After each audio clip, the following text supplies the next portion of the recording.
Good evening, everyone, and welcome to Chatting Blues. Before we get into tonight's episode, hit the like button, subscribe if you're new, and leave a comment in the comment section. And I do apologise for lack of content. Sorry, over the last week. Really, I haven't really been uploading videos. I've been really busy, if I'm being honest. And I did do a podcast last night with the boy in blue. It is on YouTube. Me, Jay, and Adam Lees.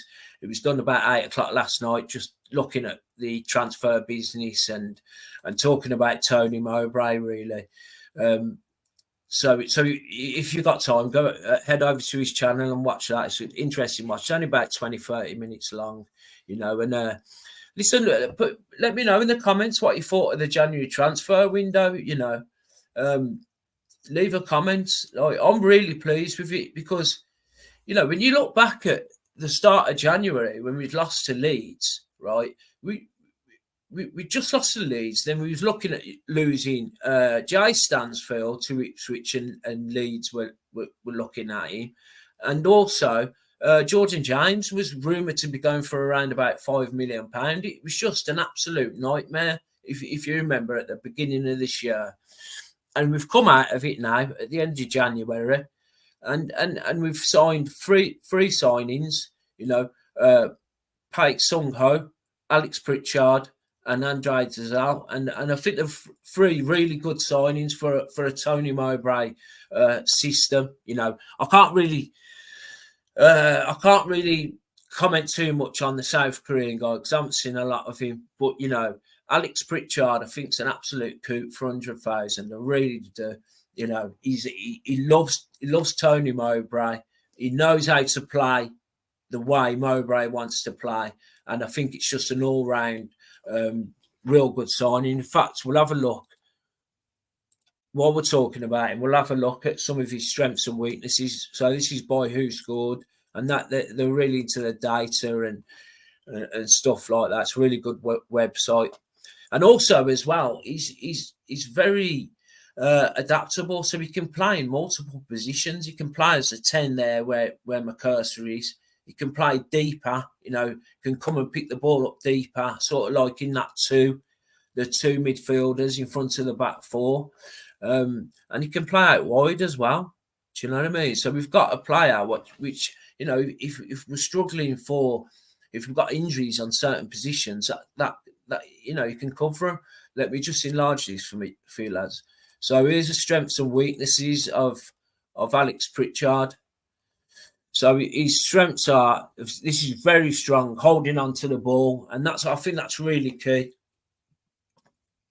Especially the position he's going to put him in that number 10. He's holding on to the ball. So we can get it up to him quick. He can hold on to it. And then we can have Miyoshi, Dembele, Stansfield all flooding forward. And get us on the counter attack.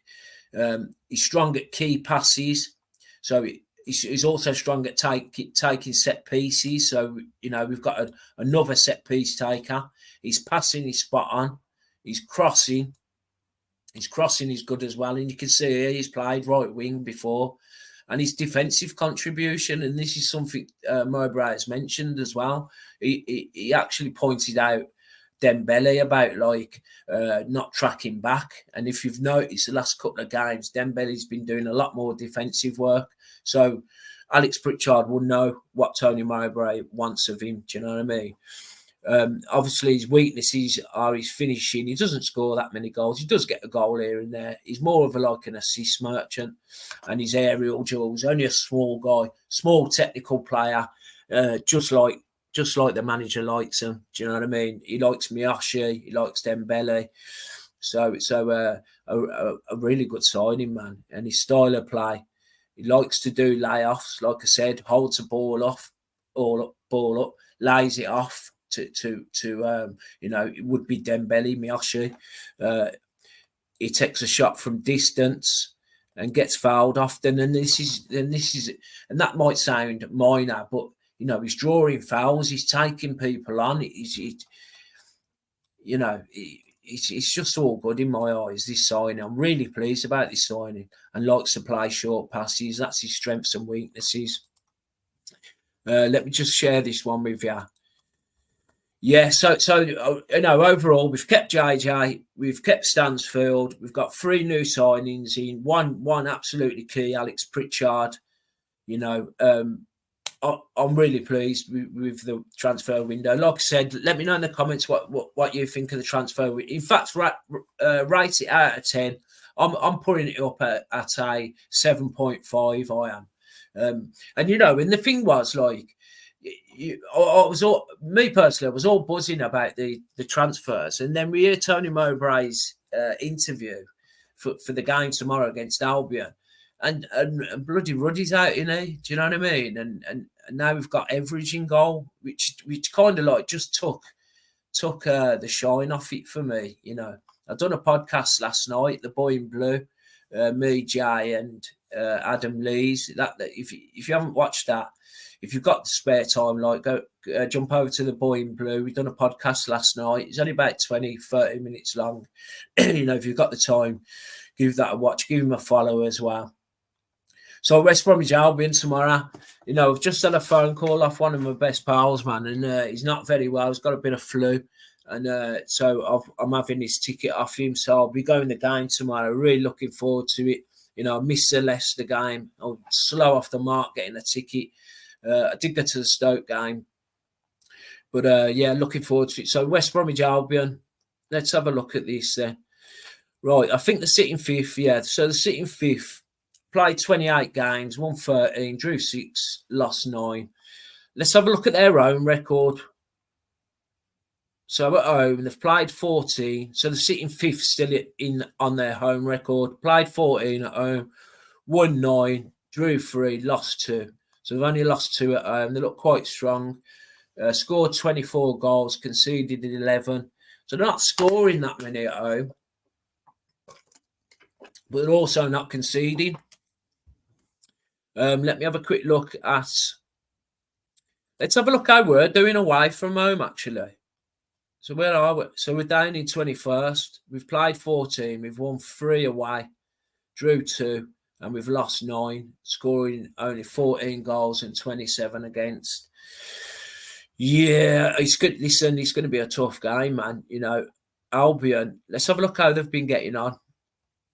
Let's have a quick look. 1 second. Let's have a look at their last 5 fixtures, shall we? Right, so obviously last week they got beat 2-0 against Wolves at home. I mean, for me, they'll be wanting revenge, kind of like they'll be wanting to get back to winning ways, especially after losing the week before away to Norwich City 2-0. Before that, they beat Blackburn 4-1 at home. I mean, Blackburn are terrible at the moment, so I wouldn't read too much into that. Aldershot FA Cup, they lost 1-0 to Swansea away, which is not a good result. Swansea are not the best team. And previous to that, just before the new they beat Leeds 1-0. So listen, mate, no mistake about it. This is going to be a tough game. Do you know what I mean? This is going to be a tough game, and we're going to get into how we could possibly line up. Now, with Ruddy out, we've got to get Everidge in. We've got to get him in. He's coming in. Everidge is coming in, and he does make me nervous, man. I was already worrying about this back line, with Sanderson out, and he hasn't completely settled on his back line, in my opinion. So we need cover for Everidge, and Drama's out. So he did say in his interview that Laird, he's hoping to get 60 minutes out of Laird. So I'm expecting him to start right back, Ethan Laird, Everidge in goal, Ethan Laird right back. Then I'll drop Bielik back into centre back, Bielik and Kevin Long. I'll bring Kevin Long in for the reason is that, listen, West Brom are good at set pieces. Everidge is, if you ever notice, at a set piece, Everidge never comes off his line. Do you know what I mean? He's not very good at commanding his area. He's a decent shot stopper, but he can't. He's terrible at commanding his area. So if we concede the set pieces, we need players to head the ball out like Long and Bielik.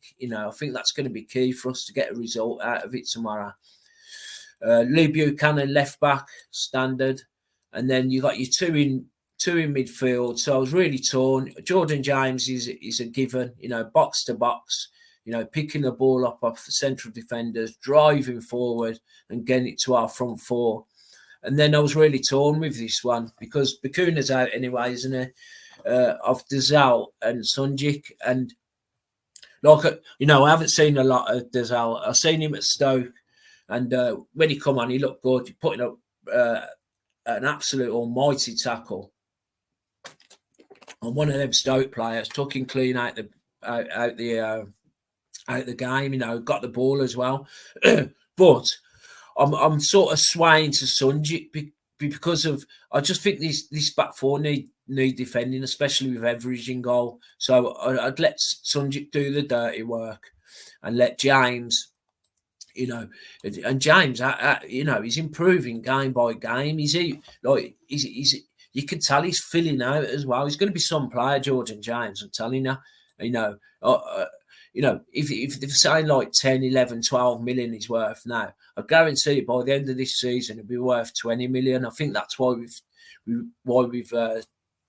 held out. You know what I mean? And then the front four. What a front four this is, man. Koji Miyoshi on the right, Dembele on the left, and then Alex Pritchard as this advanced playmaker, like the number 10, just roaming around. Do you know what I mean?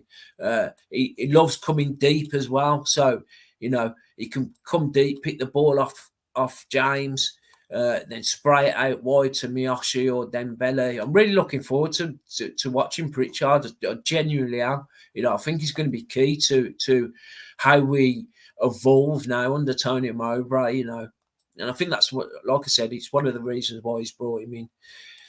Yeah, Dembele out on the left, cutting inside. I expect Dembele and Miyoshi to be continually cutting inside and causing havoc, then Pritchard kind of like dropping there and trying to get the ball into Stansfield, who again, like I just mentioned, man, really pleased to keep hold of him. I really am, man. I wouldn't mind. I was hoping that we'd have put a bid in January for the summer. Do you know what I mean? Like say, right, we'll give you 10 million in the summer. Do you know what I mean? But it's one of them, innit? So yeah, I'm gonna go for my score prediction.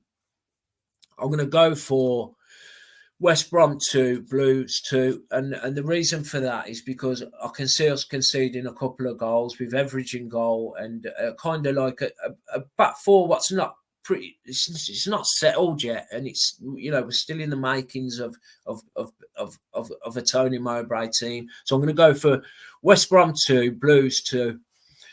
Let me know in the comments what your score prediction. Let me know on the January transfer window what you thought, and if you can do me a massive favour, lads, hit the like button, subscribe if you're new, and obviously leave a comment in the comment section. I'll do something on the Sunday about the game, the West Brom game on the Saturday. I'll do a little video, but like I say, all have a great weekend wherever you're watching the game,